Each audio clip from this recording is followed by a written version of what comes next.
Log entry 1. Title Sacketts Land. Date September the 8th. Hey guys, Austin here with Outer World Media. Welcome back to another video, guys. If you can't tell, I am out on the wagon train. We have officially started to head west. This has definitely been a bit of a journey thus far. We're not that far west and whatnot, and there's already division starting within the ranks.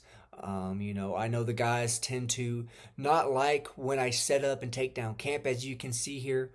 I'd like it to be set up exactly how it was back home. So it takes me a good while to set up camp and take it down. So they tend to leave before I do. And I'm still taking down camp when they get a good bit away down the road. And yet I somehow tend to catch up with them quite quickly. I think they're traveling a little slow, in my opinion. But you know what? That's just my opinion. I'm not here to judge, my co-captains, my co-conspirators, my whatever you want to call them on this journey, my co-adventurers on this journey. To tell you guys who I'm starting this journey with, we have Hyden Reed, who is the captain, the fearless captain. He has let it be known that he knows a fighting style called martial arts. He's not elaborated more on what it is, but I tend to take his word, and I don't want to mess with him. He also has a pretty killer mustache, I'm not going to lie. Next, we have Kevin Toll Reeds, who seems to be a little bit of a city slicker from what I can tell, but I think along the way he'll learn some great experiences. He'll have, some learning to do. We're eventually going to take him out. Me, as well as the GKBC 4510, who is an old trapper. We are going to take him out. We're going to take Kevin out and learn how to hunt, how to skin a deer and whatnot. We also have Little Big Library, who is our cook. He does the best he can. They do the best they can with what they have been allotted. But we definitely do need some people to pull their weight and learn how to hunt and stop being full of themselves, like Faceless Book Reviews, who likes to snicker and make snide comments at Kevin, and Kevin will do them right back. And it drains me to have to watch them like they are children. We also have Bad Taste Books, I believe their name is. They're their new guy. I don't really know their name. I don't know much about them, but I'm hoping along this journey we will figure out more about them. None of us really know each other that well. We haven't been on this wagon train, but for going on 8 days now, I was luckily able to get everybody to kind of, simmer down and whatnot tonight. There was some disputes as far as what was good and what wasn't when it came to dinner and whatnot. Foxing and Fiction jumped in. Nice enough guy. He tends to stop as we travel along and look at plants, and he ends up writing notes. I'm hoping that he'll find cures for stuff. Maybe, hopefully. But like I was saying, guys, we tend to have some division within the ranks. Thus far. I guess it is what it is. Unfortunately, that's bound to happen. But we tend to regroup and get along. Like I said, though, earlier today, earlier tonight, the guys, they just were too rowdy. They wouldn't stop making comments at each other. So I decided to stop them, from bickering and tell them a story. I brought plenty of books with me along the way, as you can see, and I broke out one of my new favorites, and that is a book written by Louis L'Amour, and that is called Sacketts Land. This seems to be the first book in a series. I'm hoping as we, go through forts along the way heading west, I'll stumble upon more books and find them. I know I have the first two books. I'm hoping, like I said, to stumble upon some, along the way. But I proceeded to tell them the story by this man named Louis L'Amour. A story about a man named Barnabas Sackett.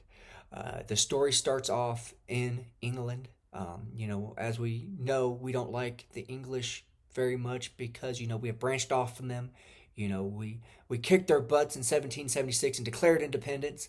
But again, told them the story about Barnabas Sackett, how it starts off in England. And Barnabas is a man with high expectations for himself. Kind of like how we are with this journey. And how Barnabas doesn't have anything really to go off of. He doesn't have much money, but he has a dream. And that dream is to eventually explore the new world. And it so happens one day Barnabas stumbles upon Roman coins, just happens to stumble upon it. And he takes those coins and he proceeds to go find a gentleman who is interested in antiques. And he proceeds to talk to this gentleman and explain his situation, how he stumbled upon them. And from there, this gentleman points him in the direction of someone that he can go meet who might possibly, give Barnabas some more modern coinage for his antique coin. But upon the way, Barnabas stumbles upon this gentleman who is the nephew of a duke. And it's strange because Barnabas, his father, saved this duke's life years and years ago. And Barnabas just happens to stumble upon this fella. And this fella demands that Barnabas fight him in a sword fight. And Barnabas gets the upper hand on him. And from that point, Barnabas learns that he is the nephew of a duke and he must run. He must flee and get away. And in the story, Barnabas tries to get away and it doesn't work out. He has made enemies. But along the way, he takes, Roman roads, which I find very interesting in this story. That there is history, there's lush history in this story, Obviously, there's Roman history. We find out a little bit more about, Romans and whatnot in this story. I really, really like that. But again, Barnabas has decided he's going to take whatever he can get and he wants to sail to the New World and sell and get fur and get stuff over from there and make a living off of that. But again, that's where our story really takes off, is Barnabas has to figure out how to get to the New World and also avoid his enemies along the way, as he has made quite a few. Like I said, this is a great story. Barnabas is definitely a gentleman who is very honest. He's a hard worker, and I think a lot of the people on this wagon train so far have resonated with Barnabas. And I think they like this story. They had mentioned about wanting to continue on maybe one night and read the next book in the series. I have told them that we will possibly run out of stuff to read and we will have to look as we get to the forts and see if we can find, more books in this series.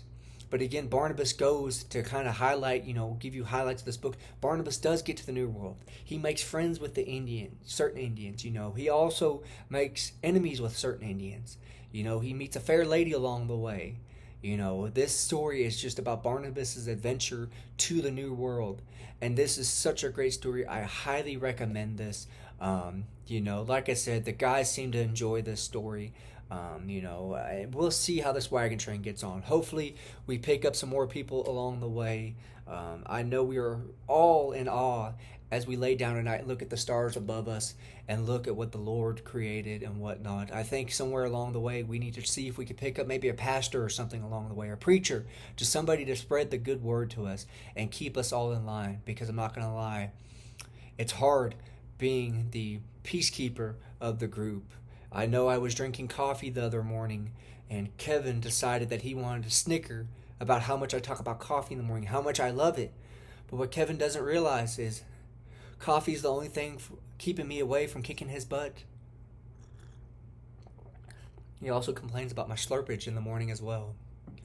But you guys know I'm joking. I would never hurt Kevin or any of these people along the wagon train. I consider them friends at this point, and hopefully by the end of this journey we can all look back on this and just reminisce on this journey. But until then, like I said, we do have a long way to go left on this journey. Like I said, this wagon train is heading west and there's nothing stopping us. Come hell or high water, we will get there somehow, some way. Again, we don't know where we're going, but you know what? That's half the fun of the journey. But again, guys, like I said, I just wanted to keep you in on this. If you excuse me, I'm going to get back to my writing in my journal and documenting this, because I'm sure some years down the line, people are going to look back at those of us who headed out west and want to read about our experiences and what we read and whatnot. Hopefully, maybe someday we will become folklore, maybe even legends. Thank you, guys.